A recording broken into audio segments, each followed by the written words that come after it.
Hello again, everyone, and welcome back to Reddit Aliens. I'm John, and as always, thank you so much for being here. A topic we could probably all answer. Let's do it. What are your most traumatic or disturbing memories from your childhood? Please remember to like, share, and subscribe. Back in the day, I lived in the absolute middle of nowhere in a national park. My brother and I were in elementary school, and since our parents both worked about 40 minutes to an hour away, we would always be home alone after we got home from school. Now, this place was usually pretty safe, as it was a housing area for park employees, a solid chunk of which were law enforcement rangers that numbered like 10 families total. One day, we got home from school, walk in the door, drop our backpacks and stuff by the fireplace, and get ready to watch TV. I just so happened to look down the hallway and noticed the light in my parents' bedroom was on, which was strange because my dad was obsessed with how much electricity we were using. Then, as I'm watching, I see a hand slap the light switch off. So my brother and I grab a wiffle ball bat and plastic hammer and start sneaking down the hallway to see what's up. When it hits me that this might be an adult thing. So I call my mom's work, and since she wasn't around, her boss answers the phone. She's annoyed at shit at first, but when I said I saw someone in the house, she got really quiet and then told us to go to our neighbor's house because the mom was home. So we haul asses over there and are greeted in the yard by the neighbor who hurries us inside. In like maybe 4 minutes, 3 separate patrol vehicles come screeching up, and all of the rangers get out of the car with long guns. It turns out that my mom's boss had called dispatch for the park, and everyone dropped their shit to come hauling over to the house. They wind up going through the whole house, and then coming over and bringing us back. They asked a ton of questions that I don't really remember, but then they put a giant hunting knife on the table, along with a knife from our kitchen. They asked if we had ever seen these before, or if we had been playing with any knives when we got home. It turns out that they had found the hunting knife thrown into the corner of my parents' room. The kitchen knife was sitting out on the counter. The window in my parents' room was open, and the screen had been busted out. When I was in high school, we lived on Fort Meade in Maryland. I worked as a bagger at the commissary, and when I got off work one night, my mom was in front of the store in the van. I went over to see her, and she told me she was going to our church to decorate her classroom and asked if I wanted to go. The other option was to go home, where my stepdad was, and by this time in my life, he and I did not do well in the same room together, so I opted to go with my mom. She taught the nursery class at church, which is basically where people drop off their babies and toddlers so they could go do church stuff without being disrupted by the kids. The church was in a town called Bowie, Maryland, which was about a 30-minute drive from where we were. We get to the church and I grab a box of decorations and we head to the front door. This was around 8 p.m. and it was dark and a bit misty outside, the perfect elements for a creepy night. To top that off, we were going to be all alone in this church, which I always thought was a bit creepy all by itself. My mother unlocks the door, and I walk in with the box. She locks the door behind me as soon as I walk in, and I turn on the lights. The layout is as follows. You walk right into the foyer, and there are the doors in front of you that lead to the auditorium and a hallway to the left. We took the hallway, and her classroom is the first door on the left. We walk into the room, and I set the box down and start taking items out and putting them on the table. We had been in the building for less than 5 minutes when the thing happened. It came from the deepest part of the church, as best I could tell. A woman's scream, as shrill and loud as anything I'd ever heard, ripped through the darkness and silence of the church. My mother and I froze on the spot, neither of us daring to breathe. I don't know how long we stood there rooted to the spot. It felt like hours, but was probably just a few seconds. This was the only time in my entire life that my blood all ran to my feet and literally felt like ice. My mother finally breaks the silence by whispering to me that we need to be quiet. Her logic is that if there is a lunatic in the building, we don't want him to know that we're here. I grab a metal folding chair and hide behind the door. She asks what I'm doing, and I explain that if someone comes through the door, I'm going to bash them with the chair. She thinks that's a good idea and starts looking around for a weapon of her own. She settles on a rubber baby doll, which makes me start laughing as quietly as I can. The idea of her confronting an attacker with a baby doll was hilarious. There we were with our weapons of choice in hand, when suddenly and inexplicably my mother abandoned the let's be quiet plan. She started screaming some nonsense about us being protected by the light of Jesus Christ or some other craziness. This was almost as scary as the blood-curdling scream. We go back to the quiet idea and listen, not a sound. There's a window in the room, so we decide to go out the window and make a run for the van. We get to the van and take off, both of us breathing heavily and terrified. We don't speak for about 10 minutes when my mom finally says that I'm not to tell anyone about what happened. I'm not going to talk to anyone at church about it for sure. I agreed mostly because I was so scared, and for a long time, that's the last time we ever discussed it. I guess what started my shy childhood, I was 4 or 5. I lived with my mom, my little brother, and my little sister. We weren't exactly the most stable family. We didn't have much. I remember seeing stuff floating in the water during Hurricane Katrina. I remember her working at Waffle House, and I sometimes hung around her while she worked. I remember being able to clearly see my Christmas gifts, since I guess she didn't have time to wrap them. One day I peed in an inflatable SpongeBob bed I had. Instead of scolding me normally, she took me into the bathroom and filled up the tub with extremely hot water. All I really remember is her grabbing my hair and shoving my head in the water, like I was being interrogated. Maybe I just had my eyes closed the rest of the time, but there were burns all over my body, mainly my lower half. After that, I was sitting in the living room, trembling, as I heard the screams of one of my siblings coming from the bathroom. But what really scarred me was that afterwards, probably to hide what she had done, she left me at the apartment by myself. I remember this so clearly. First, I wasn't too scared. I ate all the candy she got at a corner store and hid the wrappers behind this large early 2000s stereo. But after a while, I got scared and went outside in nothing but a red polo shirt and a pair of SpongeBob underwear. I was crying for her the entire time. I looked in her car to see her, but she wasn't there. Only my crappy toy piano. All I was saying was, I want my mama, the entire time. Something that I even said after I had a panic attack when my stepmom left me, and my dad, when I was 17. I was wandering around everywhere looking for her. A neighbor spotted me, and she talked to me. I guess after seeing my leg, she called for help. I remember playing with a Hot Wheels set and wearing pants that I guess her kid had. After that, I remember uncomfortably bending over for the police naked, since they had to take photos of my burns. I remember my time at the hospital, being in a crib and picking and eating the scabs from the burns, which started a bad habit, and I still even remember what they tasted and felt like. Yum. Ugh. I remember almost everything until my dad adopted me. This is another can of abusive worms. For years, I feared hot water. I still can't float because while I like swimming, I don't trust water all that much, and feeling completely lost makes me have a PTSD attack where I'm back in the shoes of little me wandering around the complex. I'm 20 now, and the scars still haven't healed mentally or physically. I never got any help from going through that, only more abuse. It's truly horrible. I'm sorry that you or any of the posters had to go through any of this.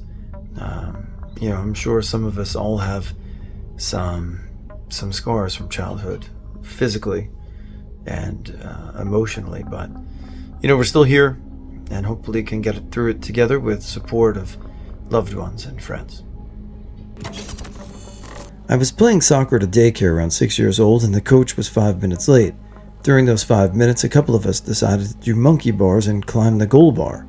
As soon as around 15 of us got on it, the goal started to tilt. The last kid, who was always seen to be kind of slow, came in last and didn't realize the goal was falling over until everyone had cleared the area screaming, and he then realized why everyone was running. The panic made him trip over, and the heavy steel, not aluminum goal, bounced off his forehead. I need to clarify this. Imagine a 5-inch high steel soccer goal tip over and the sound it makes. Now imagine if making a lesser thumb sound and a more high-pitched sound. It's not what you expect, and that makes it so eerie. It was hard for me to look the kid in the eyes when I walked past him. He was crying on a woman's lap with the coach next to him, waiting for his parents to pick him up. I felt sorry for him. He was a nice kid. He didn't deserve that at all. Soccer daycare practice was canceled after that. I never saw him again. I experienced heartbreak for the first time when I asked my best friend to date me in my senior year of high school. I was legit the happiest guy in the world until I found out later that day that she had texted a mutual friend right after saying my name, asked me out, and I panicked and said yes. He's my best friend, but I don't feel comfortable dating him. What do I do? Everything began to hurt. My heart and my brain were aching, and I couldn't breathe. I couldn't mentally process what was going on. I couldn't understand why I was crying, angry, and in pain at the same time. What made it hurt even more was when I, being the nice guy I am, lied and told her, "Hey, you looked kind of uncomfortable yesterday. We don't have to go out if you don't want to." When all I wanted in the world was to be with her.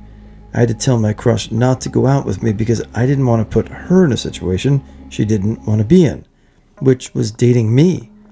We used to eat with each other every day at school lunch. After that, we avoided each other for 4 months, until one day we began talking like we used to, and we just decided to kick it again. I don't have feelings for her anymore because of how she treated me, but that was one of the toughest memories of my life. When I was in 4th grade, I was walking home from school, and this guy in his car pulled up and asked me if I wanted a ride home. Luckily, I knew I wasn't too far from a 7-Eleven, so I made a run for it. Once in the store, I didn't know where the car was, so after a few minutes I walked home, only a block away.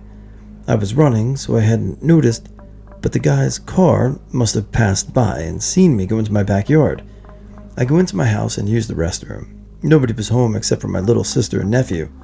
So when I heard a ring, it didn't click that I should go check. I just took my time. After a few rings, I was walking over to the door when I saw that my 6-year-old nephew had opened the door and that same guy was standing there. We were lucky as hell though, because usually nobody would be home for another hour, but my older brother, only 17 but looking 25, got there seconds after I saw my nephew had opened the door, and the guy got scared and left. We grew up in a bad neighborhood, but it never felt like a bad neighborhood up until that point. I stopped going to friends' houses or just riding my bike for a couple of years after that. My cousin and I were spending a few months with my grandmother and uncle. My parents lived next door, and we would regularly stop by, namely for better food or to use their pool. I'm sure there's worse, but this one stands out because it was around the time 10 years ago. My parents told us to go home because we kept pulling Halloween-related pranks, and they were sick of our shit. So we walked back and continued on an ongoing project, figuring out what was inside of a golf ball. Not even 15 minutes after starting, my cousin sliced open their finger, and blood was glowing everywhere. So we did the most logical thing at the time and ran back to my parents, since my mom's a CNA. We thought of that as highly a full-blown doctor at the time, and my uncle was freaking out. We knocked on the door and got told to go away. We yelled what happened, and they assumed it was another prank and again told us to go away, saying that it wasn't funny. We tried to open the door. It was locked. So we stood out there begging them for help, totally convinced my cousin was going to bleed out on their porch, and they're thinking we're just dumb teenagers. After nearly 30 minutes and a sizable pool of blood, my dad opens the door to throw out a frozen pizza, hoping that would convince us to leave, and he sees we were being serious. He yells for my mom and tries to explain, but she's still not having it, so he lets us in. My cousin goes to clean up, and my mom starts yelling about how it's late. My dad was now on our side, but my mom thought we managed to get him in on the prank until my cousin came out of the bathroom pale and shaking, crying that it wouldn't stop. My mom freaks out, looks at it, and yes, they needed stitches. 3 of them. I have quite a few to be honest, but that's one that's not too personal was when I was about 14 or 15 and I was at my boyfriend's house while he was setting up stuff for a New Year's Eve party with his family. I was invited. I was sitting in the living room on the other side of the room from him on sort of an L-shaped sofa. I looked around as I normally do, but when I have nothing else better to do and saw an elderly man sitting next to me, I blinked and he was gone, and naturally I freaked the F out. When the boyfriend asked me what I was wrong with, I was in hysterics and I could only fathom it.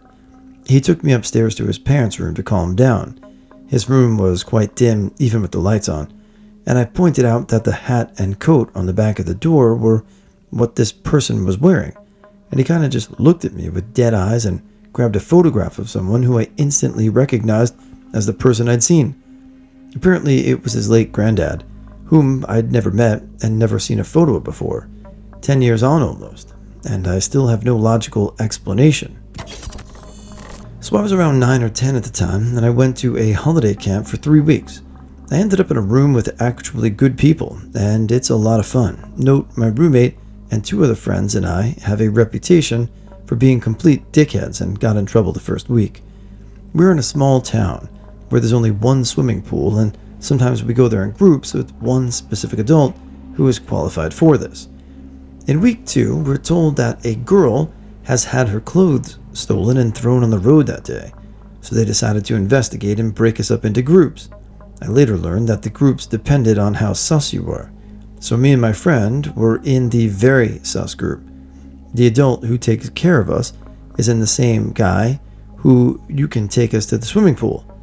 So to see who is the person who did it, he takes us to a nearby walking track where there are plenty of sports stuff, monkey bars, push-up stands, etc., and tells us we need to do them. It's 9 p.m. by the way. So we're all in pajamas doing this.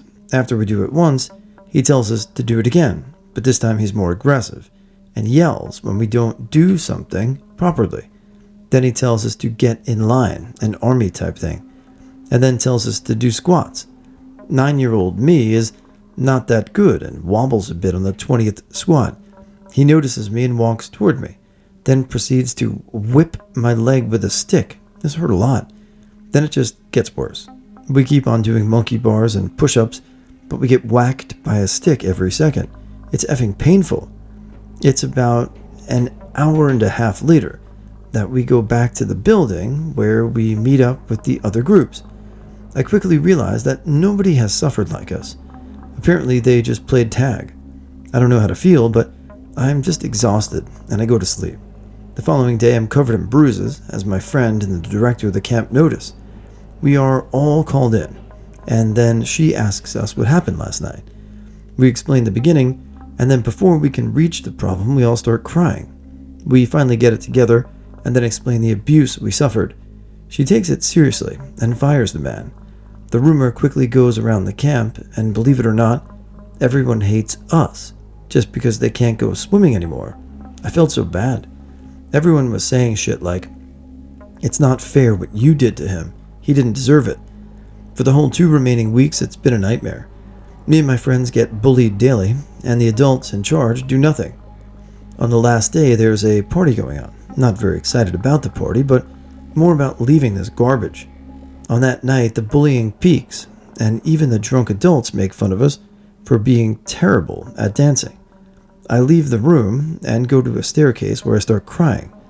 I see one of my friends next to the railing, and he tells me that he's had enough of this bullshit, and then tells me he's killing himself. Then he jumps off the stairs and lands more than a full story below. In a loud thump followed by violent screams, I rush down there, and finally, one of the so far useless adults comes and takes care of him. Luckily, he did not die, but broke his ankle. Then I go to my room to cry every single tear in my eyes just because everyone was mean. Explaining this to my parents afterwards was hard too.